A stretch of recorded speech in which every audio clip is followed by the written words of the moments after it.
C'est quoi le truc qui t'a fait quitter ton taf direct? Je bossais dans un resto un peu chic, genre viande premium et ambiance guindée. Le gérant, un type appelé Vincent, passait son temps à piquer les pourboires des serveurs. Il attendait qu'on compte notre caisse, puis il disait qu'on s'était planté et il gardait la différence. 3 serveurs avaient déjà démissionné ce mois-là à cause de lui. Cette semaine-là, Vincent est allé encore plus loin. Il a installé des caméras pile au-dessus de notre coin où on compte l'argent. Il restait tard pour revoir les vidéos. Les cuistots nous ont prévenu qu'il faisait les calculs de ce qu'on devait toucher, centime par centime. Et là, il a commencé à nous coller des amendes sorties de nulle part. Verre cassé qu'on n'avait jamais touché, clients partis sans payer alors que c'était pas notre table, soi-disant nos fringues pas aux normes alors qu'elles étaient nickel. Le pire, c'est quand il s'en est pris à Julie. Elle venait de commencer, mère célibataire, galérait déjà assez comme ça. Il lui a pris 60 balles en disant qu'elle s'était trompée. Elle s'est mise à pleurer. Elle en avait besoin pour son gamin. Et lui, il a rigolé et lui a sorti « Bienvenue dans le vrai monde princesse ». Le samedi soir, grosse soirée. Mariage de genre 80 personnes. Vincent commence direct à faire son cinéma. Il me retire des tables pour les filer à ses potes. Moi, je me tape la grosse galère. Et lui, il favorise les petites tables faciles. La cuisine était à la ramasse, les clients s'énervaient. Et Vincent matait déjà nos pourboires comme un vautour. Le mariage a laissé une addition de plus de 1500 €. Et ils m'ont filé 300 € de pourboires en cash. J'étais trop soulagé, je pouvais enfin payer mon loyer. Et là, Vincent débarque, carnet à la main. Il me regarde et dit « Infraction aux règles d'hygiène ». Il montre genre « Rien. T'as touché de la bouffe sans gants, 200 € d'amende ». Il tend la main pour prendre le fric. Je recule. J'ai rien touché du tout. Tu m'accuses de mentir. Il crie assez fort pour que tout le monde entende. Tu payes ou tu dégages. Tout le mariage nous regardait. Je regarde les billets dans ma main, puis sa tête. Et je balance « Tu sais quoi? Ça fait des mois que je te vois voler tous les serveurs ici ». Il devient tout rouge, baisse d'un ton. Il soufflait entre ses dents. Mais moi je monte la voix. Ce mec vole les pourboires des gens qui bossent dur tous les jours. Il nous a volé des centaines d'euros. Le père de la mariée se lève. C'est vrai ça? On a laissé un gros pourboire pour le service. Vincent commence à bafouiller des trucs sur le règlement. Mais trop tard. On veut notre argent. Tout maintenant, dit le père. Les autres invités sortent leur téléphone. Commence à filmer. Vincent est bloqué, entouré de clients vénères qui veulent des explications. Et là, mon téléphone sonne. C'était ma mère. Ma grand-mère, qui était malade depuis quelques jours, venait de demander à me voir. Les médecins pensent qu'elle n'en a plus pour longtemps, me dit ma mère en pleurant. Je regarde Vincent qui continue de baratiner sur ses politiques internes. Faut que je parte, je lui dis. Ma grand-mère est en train de mourir. Il se retourne. Furax, ta grand-mère sera toujours morte demain. Il lâche, devant tout le monde. Les clients, eux, ils attendent pas. Même les cuistots se sont arrêtés. Silence total. Le père de la mariée s'approche. Vous venez vraiment de dire ça? Que sa grand-mère mourante peut attendre? Vincent capte qu'il a déconné. Mais c'est trop tard. J'enlève mon tablier, je le balance à ses pieds. T'as raison, je dis bien fort. Elle sera morte demain. Et toi, tu seras toujours le même rat qui vole ceux qui essaient juste de survivre. Je suis parti avec mes 300 € pendant que la salle explosait de colère. En sortant, j'ai vu le père de la mariée gueuler pour voir le patron pendant que Vincent paniquait. J'ai couru à l'hôpital.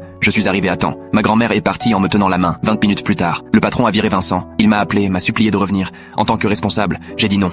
Prenez Julie à la place.